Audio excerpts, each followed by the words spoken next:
hello, hello, hello. How's everybody doing?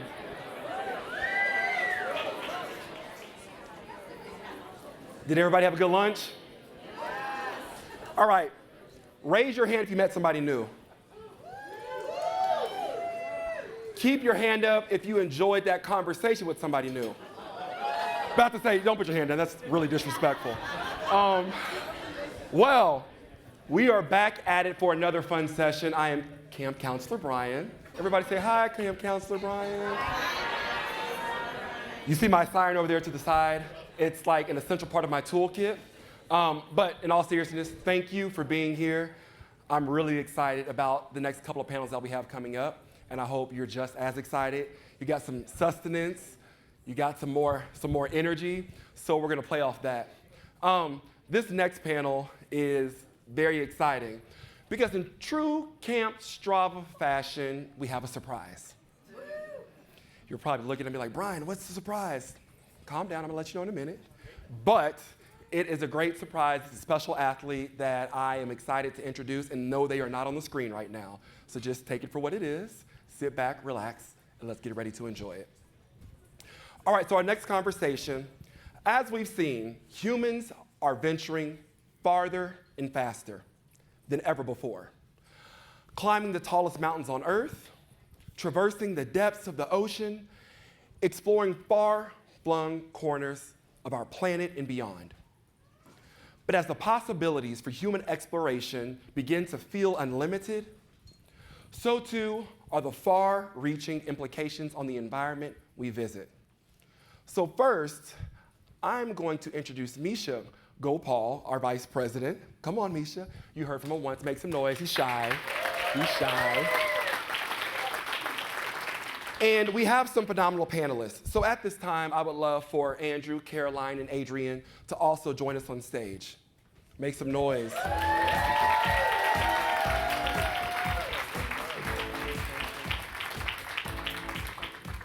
That's a vibe right there. You see it? Ah, yeah. All right. This next individual, just get ready. Phenomenal.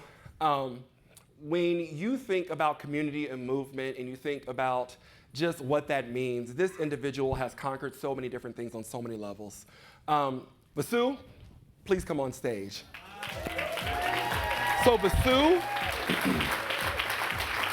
and I have to read it, so please don't mind me. I have to read it because it's pretty exciting. He's an adaptive athlete and the first disabled athlete to ski off of Denali. Also, the first adaptive skier to land a 720 spin. Wow. I mean, how about that? If I tried to do that right now, I'd probably fall. Like, I couldn't. So I'm gonna let this panel get started, and I just wanna give a hand to all of our panelists one more time. Thank you. Good luck. Thank you. Thank you, Brian. All right. Wow, we have a great 45 minutes in store. 45 minutes? I was going to try and introduce you all, and then I read your bios, and I was like, oh my God, there is so much amazing stuff here. I'm not sure where I would start, so I thought I would pass that off and ask you to introduce yourselves. Sure. Andrew Alexander King from Detroit, Michigan. 3 and 3, and African-American explorer. I'm an individual that uses big wave surfing and alpinism to connect with not only myself, but other individuals across the world from nonprofit organizations dealing with sexism, racism, inequality, and climate change. The Between Worlds Project was developed on the premise of we all are growing into this world, never giving a chance to decide what we want to be, who we want to be, what color we want to be. So we're navigating what society says would be and what we want to find. And I'm exploring those opportunities with what I found in surfing and climbing. So. Yeah. I'm Caroline Gleich, and I always had the dream of climbing and skiing the world's highest peaks. And when I would tell people about my dreams, they would laugh at me. Or I was greeted with skepticism. You're too small. You don't have the look of a mountaineer in your eyes like Jeremy Jones or Adrian. And they told me, Here we go.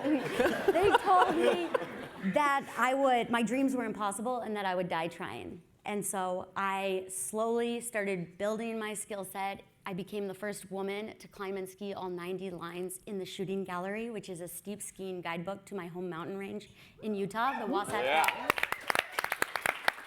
In 2018, I climbed and skied the 6th highest peak in the world, Cho-Yu, and on the summit, I proposed to my now husband, Rob. Yeah.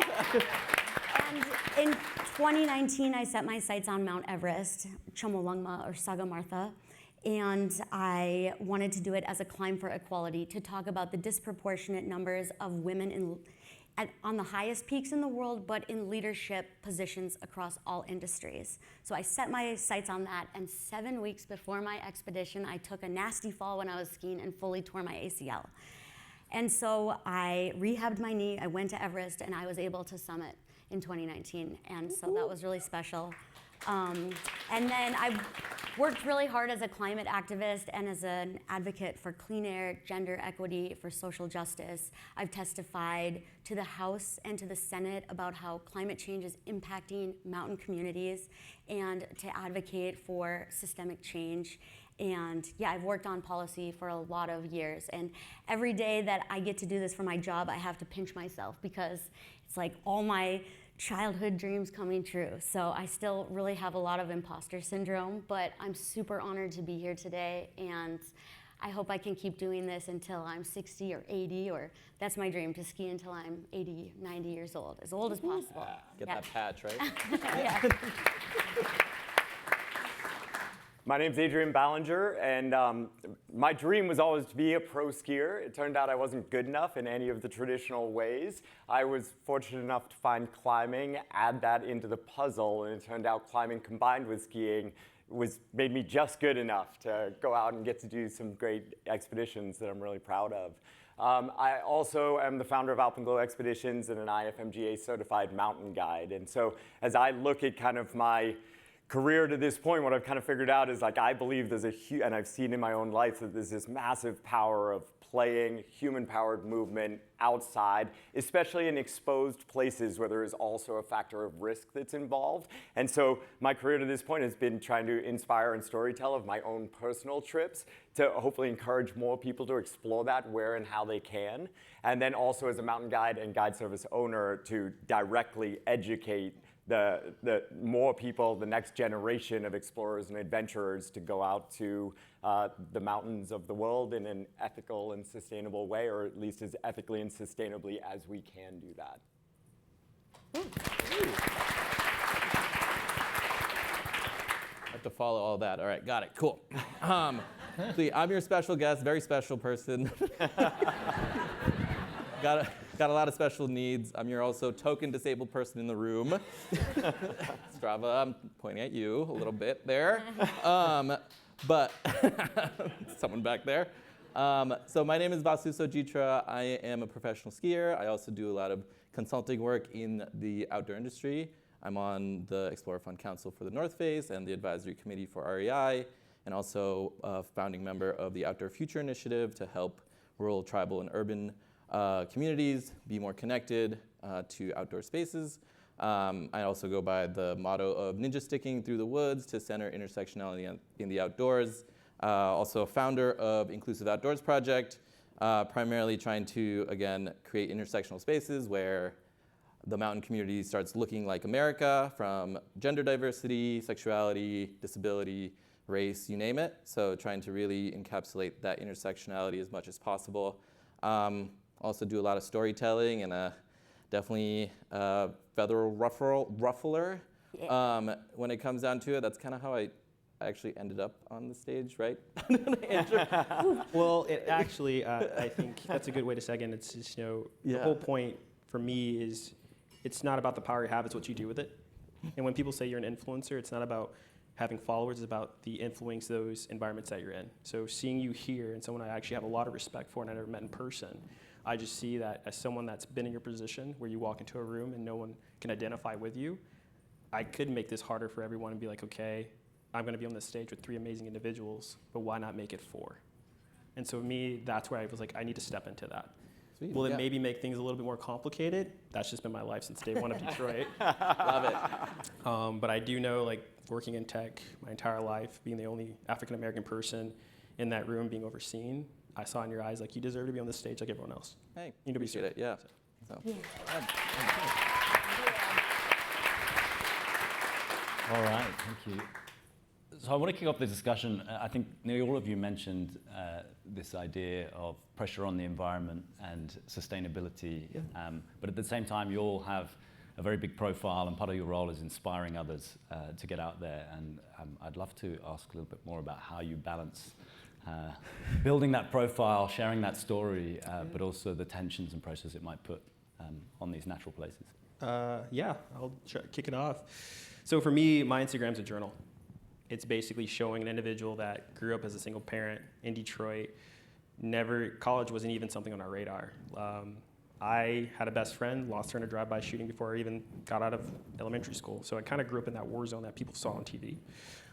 My grandparents worked really hard. My family came together as a community. You know, Charlie, Sab, we're talking about community. If it wasn't for my grandparents, my uncles, they all put together, and I got adopted and went to school, and we all said, let's get to college.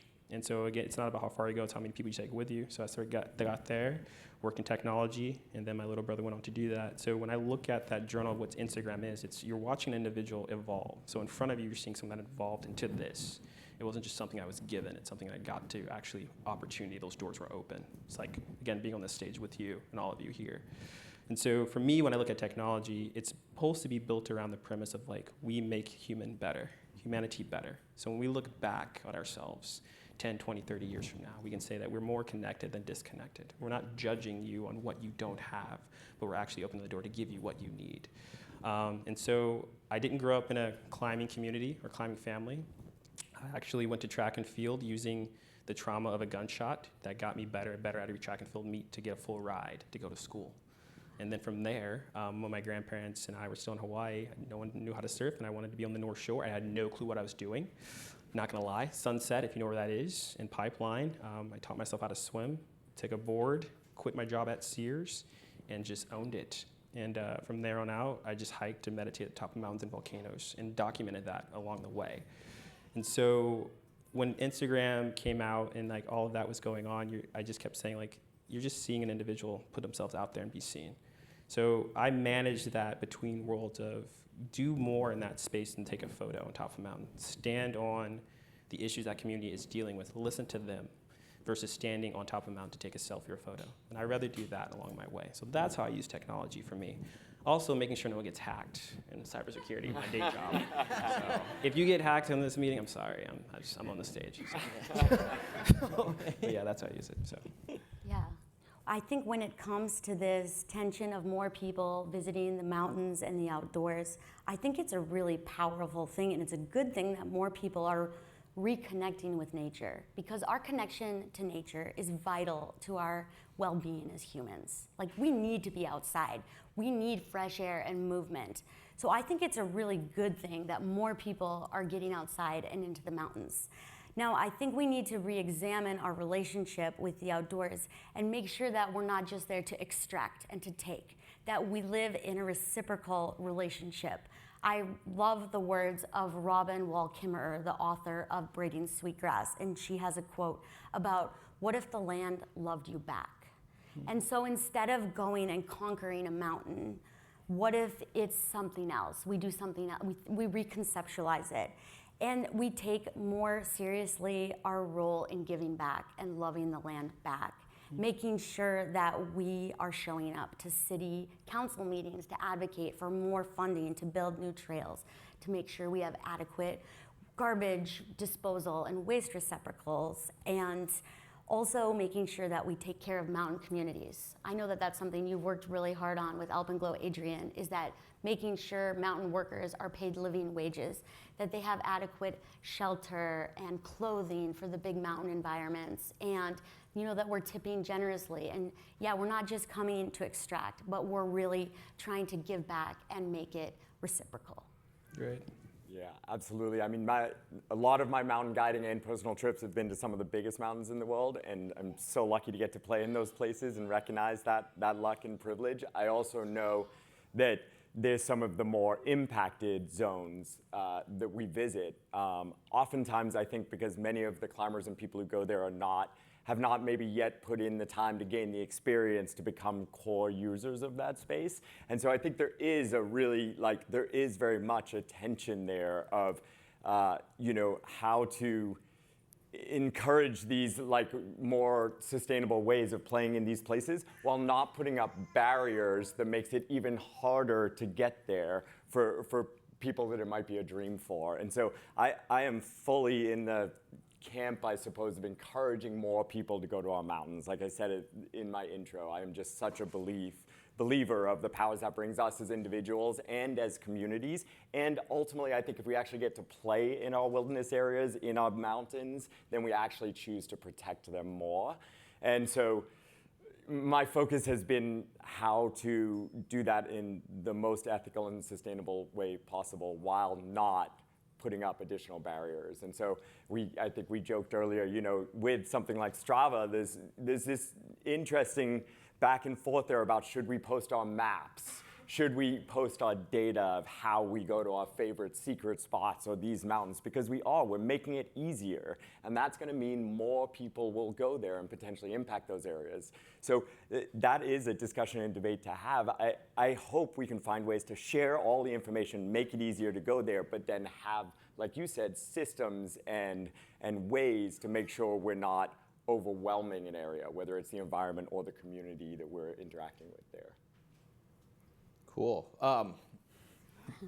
This is an amazing conversation. I'm trying to figure out what the question actually was in the first place.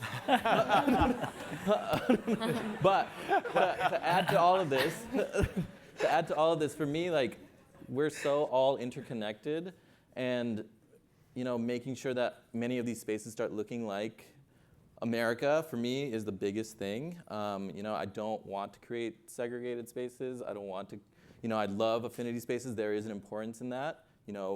Disabled spaces, queer spaces, Black, brown, indigenous spaces. There's so much importance in healing in those processes. But at the end of the day, we're going out of those spaces into community, working together to try to make sure that we're not harming each other. So that's the biggest thing that I have started realizing. Whenever I get asked where I'm from, which you should never ask a person of color for the most part, where they're from, especially if they're Asian.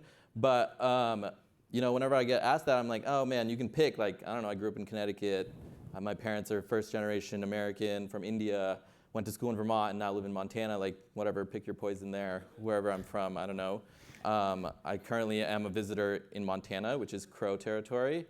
And just trying to make sure that we start really focusing on the interconnectedness of humanity with our natural landscapes, not having this dominion over it, which has been so embedded in our culture through colonization, Christian supremacy, white supremacy, ableism, all this bullshit that keeps happening. So that's the biggest thing, and I think all these people up on stage and a lot of people in the audience are definitely making sure that a lot of that stuff is starting to get abolished to create more caring systems that start actually caring for our natural landscapes. I think that is a great point. I think looking on this stage in this panel, getting ready for it, looking at Misha that makes amazing technology, FatMat, which I use in Chamonix, and I think that has been something that, to your point, how do we get more people to actually be out there that respect that entire community as a whole? And talking to you and being someone that, the first time I met you and Ted was when I was happy-go-lucky on Denali, which I had no clue what I was getting into, by the way, hiking up that mountain. Yeah. I just saw you coming down and I was just like, this guy is super stoked. Ted was smiling, but I think you guys might have been out of it. Oh, we were so loopy. It was a 38-hour day. Yeah. but Day, yeah. What you just hit on, in your entire journey, and Adrian's point, Caroline's point, is that's where my late great grandmother, I got to spread her ashes up there. I got to actually get permission because she never made it far out of Detroit, was taken early, and I said, to me, the mountains is where I find peace and meditation of who I was. And to your point, I feel like it wasn't until recently seeing people like you, hearing people like Adrian open up the doors, Caroline that helped my little sister who's in the crowd, who's probably going to hate me for calling her little sister, Elle. Okay, love you.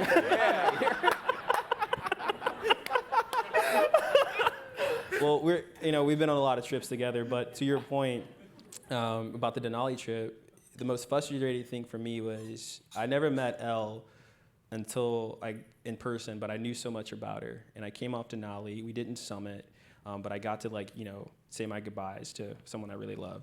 And I open my Instagram and I see that this individual is very, very upset that she was placed on a magazine but not given an opportunity to be on expeditions. That was so frustrating for me because everything up to this point, no one knew who I was for the 8 years I've been doing this out of pocket with my full-time job.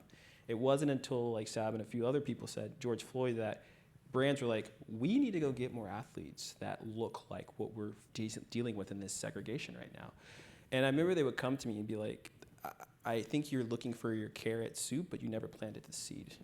And so now you're looking for just trying to pick and pull, and now you know that you need to plant that seed and nurture it to get there and be respectful to the culture and communities that are actually in it.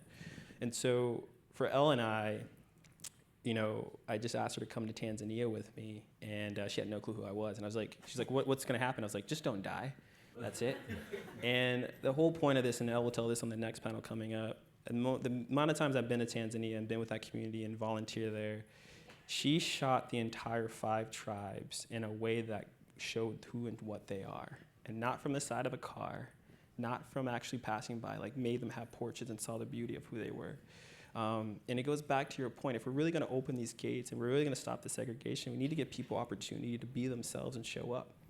If you're gonna be, I would say not judgmental, but just be curious of what it took for someone to be in front of you right now on this stage. It may have taken them everything in their entire life, every ounce of energy to get up this morning mentally or physically to be here. And just by saying, hey, I recognize you and I see you and I want to be with you, really gets that person to stand up and be themselves. I've never met you, Vasuvi, until actually 30 minutes ago. But everything and Surprise. but that to me was something that I felt great. And Adrian and Caroline, I've known about them for years. And again, Adrian's very strong. Caroline is super bubbly, which I love. Rob is amazing. And I think I would like to see more people, not just of color, really just, again, don't do the square, but really step into this space and mentor people and take them along with, let them stand up, rise them up, let the changing of the guard, or I say this, the table be not just serving one plate, but a really good representation of what outside is. Mother Nature grows in different colors, we should too. So. Yeah, the biggest thing is black and brown, disabled, queer people know how to do this for the most part. Yeah. And we need white folks to help, Yeah. Non-disabled folks to help, cis hetero folks to help in that process. Because us 4 here are the pinnacle of what Access can provide. We can climb any mountain in the world, given the right resources. We know how to do it. But, the next person with 1 leg, probably not. Right. But if the right opportunities and resources are provided, anything is possible there. I think, Andrew, you said something to me, I think, the other day, which is... I love you. Yeah, that too. And just after that. Okay. So what society says about is basically ends up being how far you actually can go. Yeah. And I think all of you are lighting the way for others. But I think, Vasu, your question is other people need to do more. And what is it that we can be doing? Yeah, I think to his point, it's when I climbed Kilimanjaro the first time, I climbed it in Walmart boots, double hoodie, and I got there freezing cold. And I took every ounce to donate to the nonprofit, take care of everything I did, all the bills from grad school just to get there. And I remember people were like, well, I've climbed that already, it's easy. Legit, it took everything to do that. I went back the second time without, when gear, and I was like, oh, this is what it feels like to be warm. Okay. I was like, this is what I've been missing. And so for me, it's to your point, the only thing that's left to conquer in this world is just our egos. There's no mountains left to conquer, there's no waves. And the only gates we need to open is just ones that hold our egos in. So to your point, it's how do we do that now? How do we make sure it's not in a vacuum? How is it not just on a social site? So how do we take that step forward? I know that this Between Worlds project is going to end for me in 10 years, but I do look forward to sitting in the audience, seeing the next person up, being like, hey, I got a donation, it came from that project, and they have no clue who the hell I am, and just walk by. And I think that's where I would like to see the industry go. A lot of people asked me recently today, what do you do? And I said, I'm a human being that just happens to play in sand and on rocks and in the water. So yeah.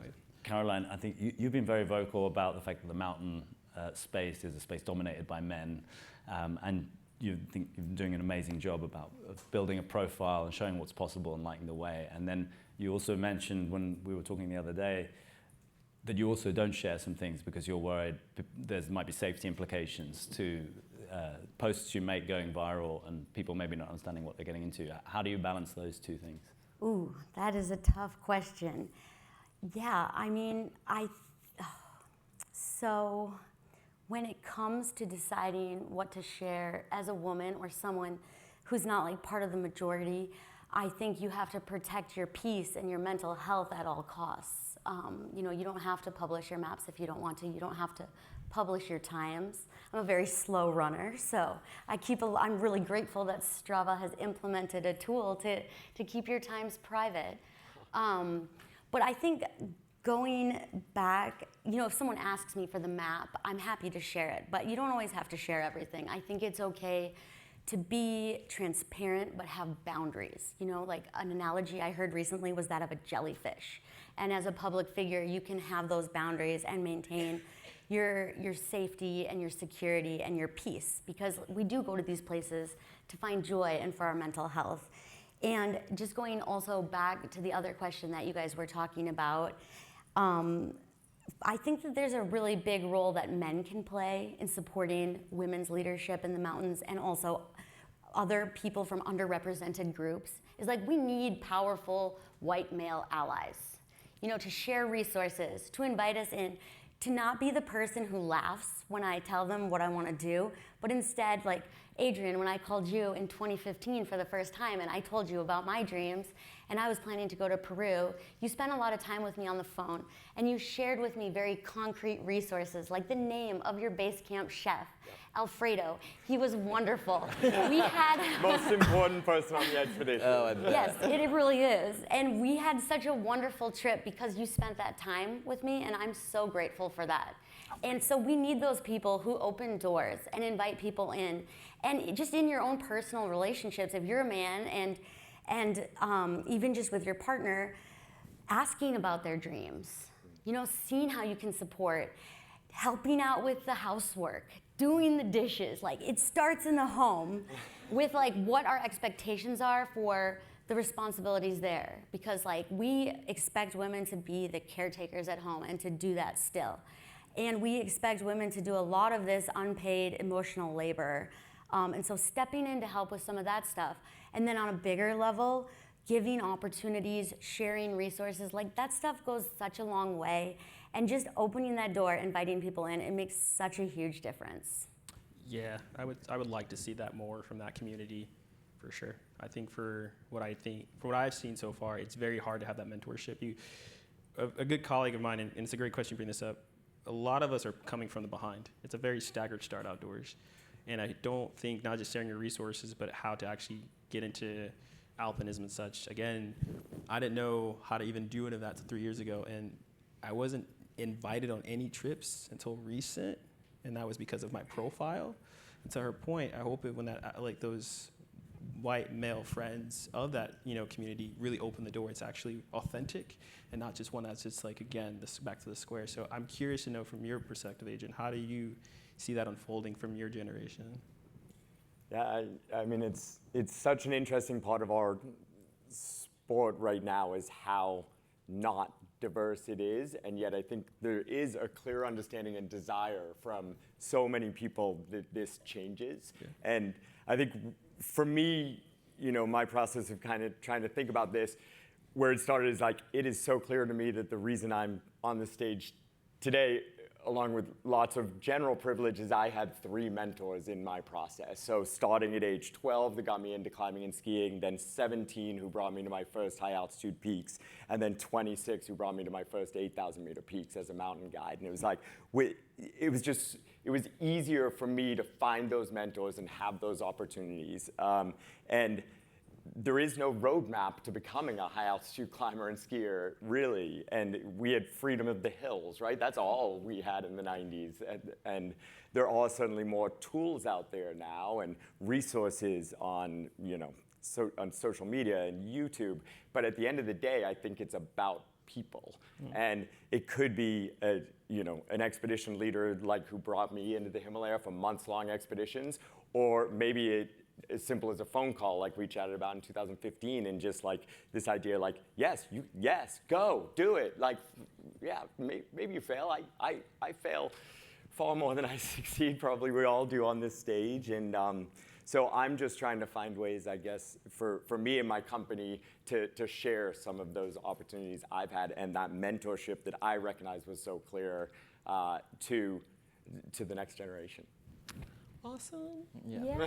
Wait, I wanted to just say one other quick example of how you've been like men can be these bridge builders too, you know, and men can mentor women, or like these things don't have to just exist in like women specific groups or like Black and brown groups. Like we want to see more white, powerful male allies. But one other example is when we did Climb for Equality, we were like, hey, can you bring in a woman guide? And we got to climb and summit with Carla Perez, who is the first South American woman to climb Everest without oxygen. And she climbed K2 without oxygen. And sharing the summit with her, for me, like that was one of the coolest things of my entire life. Like I am so grateful that we got to do that. And so it's just another good example of ways that men can invite people in. Yeah, one of the sayings I love saying is, you know, like the saying that says like, I want a piece of the pie or whatever, right? Like based around money, opportunities, blah, blah. I want to be the motherfucking baker of the pie. Like I want to own the bakery. You know, like that's what I'm looking for. Like, yeah, cool. Like, and bring other people along with it. So that's kind of where my brain keeps going. It's like, cool, yes, like I want a piece of the pie at North Face or REI, whatever, but like I also want to make sure the stories are told the way the communities want the stories to be told. Yeah. Like that's the biggest thing. Yes. Yeah. You know? So, yeah, I think that's something that is. Love pie. Yeah, you love pie. Yeah, we'll get noted.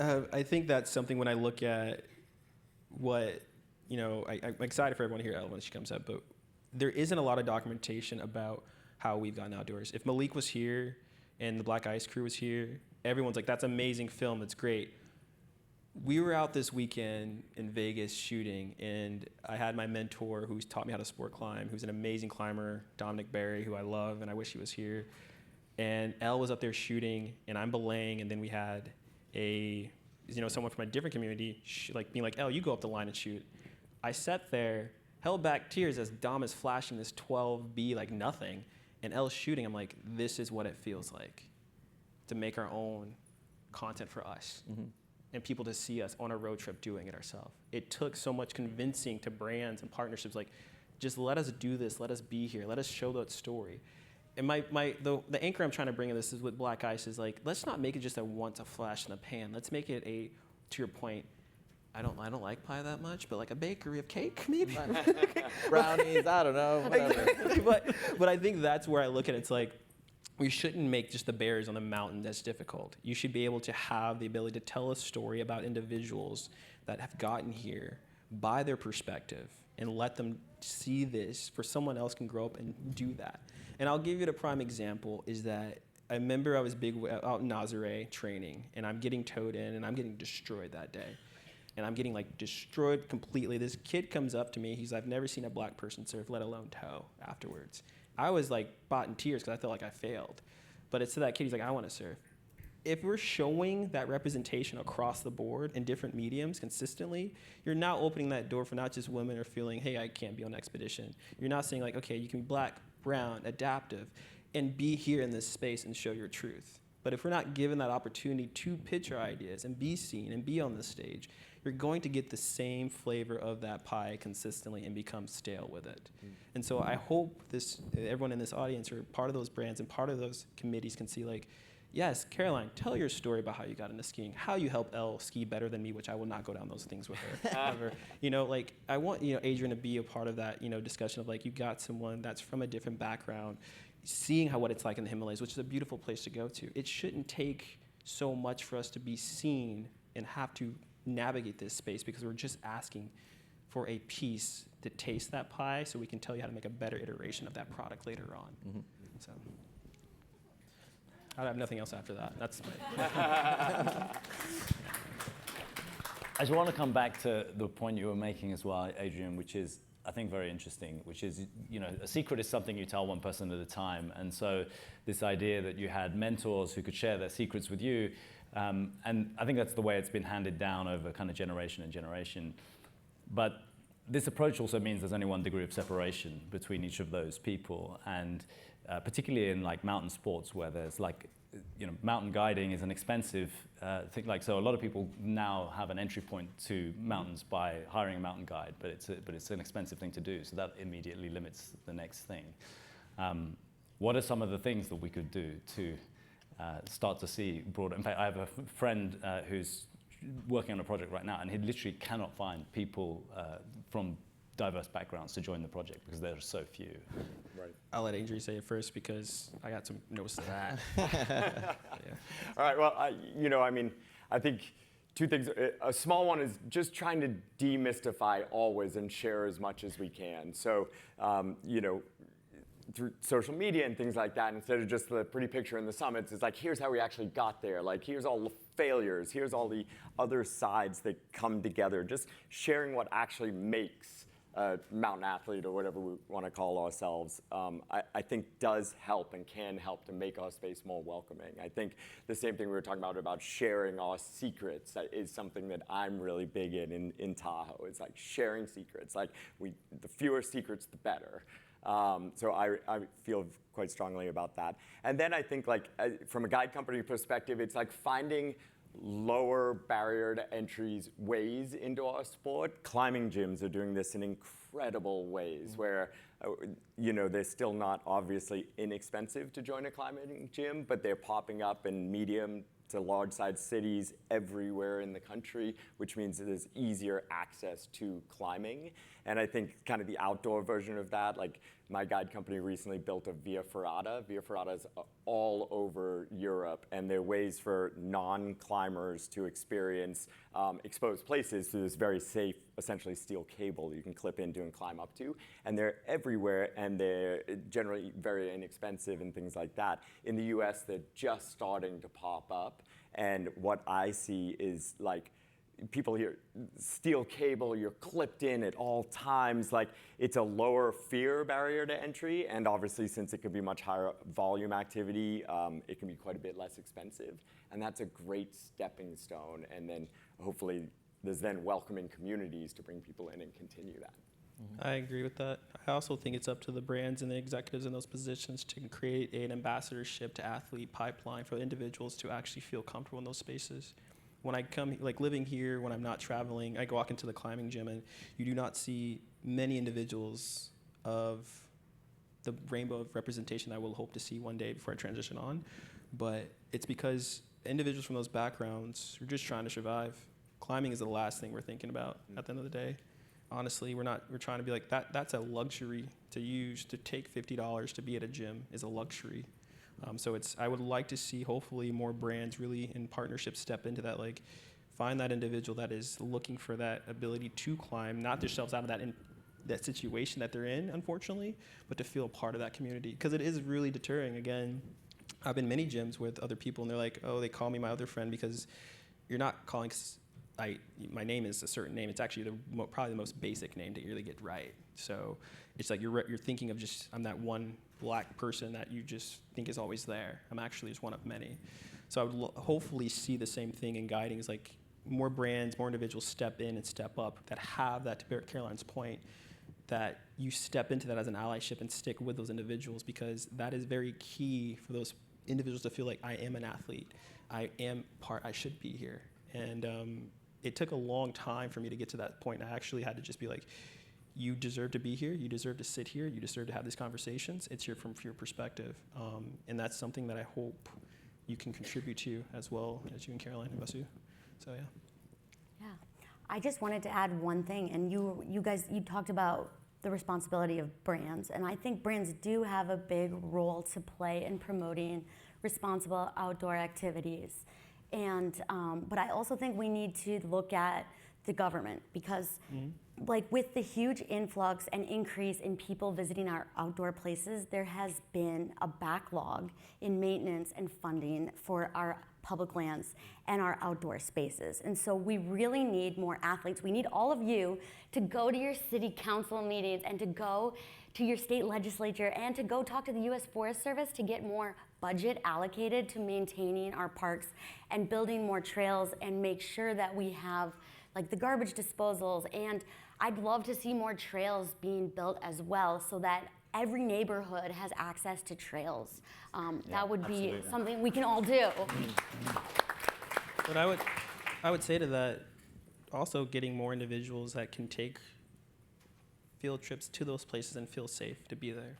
A lot of individuals that I do know personally say, I don't go to these outdoor spaces because I don't feel safe as a minority and such, and how I'll be treated.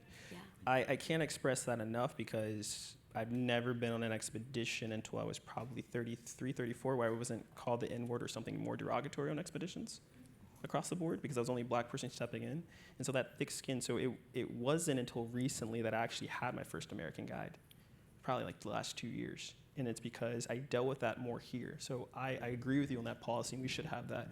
But I wanted to take a step further and be like, let's make sure that those kids can step into that space and feel safe emotionally and physically. Because if you're not mentally there and physically, you're not going to be able to physically perform. And we all know that as athletes. And so I'm all about that and that policy change and making those roads. But if that road is only for one individual to step on and that footprint's the same, like the bakery analogy we use, then we're human. We're not evolving to get that right product. Your maps are going to be for one demographic, seeing one place. And I think it's up to us to really hold ourselves accountable and our individuals we elect accountable, the brands we wear accountable, to make sure that that is a really diverse way of doing things.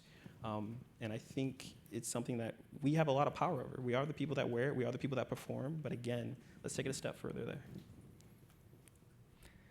Vasu, have you seen, you obviously lighting the way with showing us how to ski with one leg, which I think like most people wouldn't even think is possible. So have you seen other people see what you're doing and following? Oh yeah, for sure. I get a lot of Instagram messages and all that kind of stuff based on the representation I'm creating. Again, it's like a journal, so a lot of folks notice it and are asking me how to create the gear I create, because it is very niche and works specifically for one thing.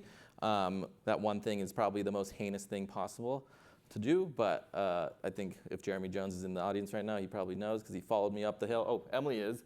We skied the San Joaquin together, so she, I think, realized like how heinous it could potentially be to go ski touring with one leg. So, but like that still motivated individuals to be like, okay, cool, like this might not work for me, but maybe like this other object might, because that's all mountaineering is. We're just using different kinds of tools to make it happen. So, you know, sometimes certain tools just work for a lot more people. For me, this specific tool works for what I have and my ability. But a lot of disabled folks, of course, don't have access to those resources, those fabricators, the engineers, blah, blah, blah, you know? So that's kind of the idea, is to start like sharing that knowledge. Even just like that mindset is the biggest thing. It's like, teach a man to fish, feed him for a lifetime, blah, blah, blah, you know, that analogy. And then I think that's the same thing with any of these mentorship opportunities, is just like teaching someone how to do something, so then they have the self-efficacy to get themselves back up when something bad happens or they hit a barrier on their own without someone there, you know. So that's the biggest idea for me. Did you have a mentor at all? My older brother was my mentor. He mostly just kicked my ass. I'm just curious, because I think we talk a lot about that here. Is like, Adrian, you had mentors. Caroline, you had mentors, right? Not too many, Okay. no. Do you think that is something in our sport that we should be pushing more into, is like that mentorship? I know a few other individuals and institutions do that. Is that something that we should, you know, start into a little bit? I mean, I don't know. I feel like it's such a buzzword nowadays that like I need to seek a mentor out, but it's like there's a way of just sharing knowledge fluidly between people, that it doesn't have to be a power dynamic between a mentor and a mentee. Right. Yeah. That like the people that I talk to on Instagram and all the friends that are asking me questions about how to be a pro athlete, like they know something that I don't. They lived a much different lived experience than I have, so like they know something that I haven't been through. So, you know, it's just like just having a conversation and just making sure like the information that you're sharing is viable and helpful for that individual, because it's not going to be the same blueprint for everyone. Everyone has a different ability. Everyone comes from different backgrounds. At the end of the day, biggest thing is class. Money is the biggest barrier for most of these opportunities. So, helping with that is kind of the biggest thing. How to actually have conversations with sponsors, how to, get the gear you need, all this kind of stuff. So that's kind of the bigger thing that I focus on. We've only got a couple of minutes left, so I want to just leave maybe a minute for each of you maybe to tell us what's next. Oh God, okay. What's the next project? I'm just gonna sleep all day. Let's see, I have a bunch of different productions in line. The Approach is a big one for us. It's an intersectional film about adaptive athletes, women-centered snow sports film, including myself. I'm a dude, but it is more focused on the gender spectrum and ability spectrum and racial spectrum.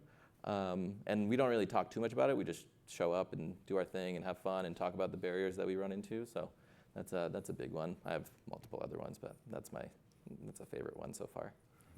Adrian. Yeah, I'll just choose one too. My pro climber wife, Emily Harrington, and I just had a baby, a son, Arrow. He's 5 months old. He's been the one cooing from over on that side of the room. I think he watched. And so, trying to learn how to be a dad and take everything I've learned about suffering on expeditions and put it into parenting, and hopefully still striking some balance with these ways that I love to play outside. I'm going to crew my partner as he does an open water swim across the Tsugaru Strait between the South and North Islands of Japan. So I'm excited about that. Cool. But, yeah, but the one thing that I wanted to leave everyone with today is when it comes to the future of this category of human-powered adventure, when we see the increase of numbers and people on the land, to be careful, to really meditate on that reciprocity and that loving relationship with people and the planet. And instead of guilting and shaming people for, littering or traffic at the trailhead, to really use that energy to drive systemic change. Show up to those city council meetings. Please run for office. That would be awesome. Yeah, There you go. I'm home for a little bit, and I'll head to this oceanic region to do some nonprofit work with the Wildlife Habitation and Aquatics. So we'll be planting new coral reef within Tahiti, around Australia as well. Working on some issues in human trafficking as such as well. Papua New Guinea as well as Indonesia for Mount Gui and Carson's Pyramid, and a few other big wave surfing as well there. So we'll be working on that for the rest of the year, and then apparently people say you're gonna go for 70 feet surfing at Nazare, but I'm just gonna keep opening the door for people and make sure they can stand there and keep learning alpinism so I can shake Jim Morrison's hand and it doesn't break when I shake it. So that's it for me. Just the bigger thing I would say on all that is working with a partner to have more diversity out in Chamonix, so the next individual can be on that safe. Again, last note is, it shouldn't be a big barrier at this point because we have so many individuals that have made it so far. It's time to actually turn that page and take a step back. So I'm going to be slowly taking that step back, and you're going to start seeing individuals step into this and let Elle take photos in Japan with my friends until she gets annoyed with me and doesn't want to hang out with me anymore. That's it. So, yeah. Well, thank you all of you for sharing your perspectives today.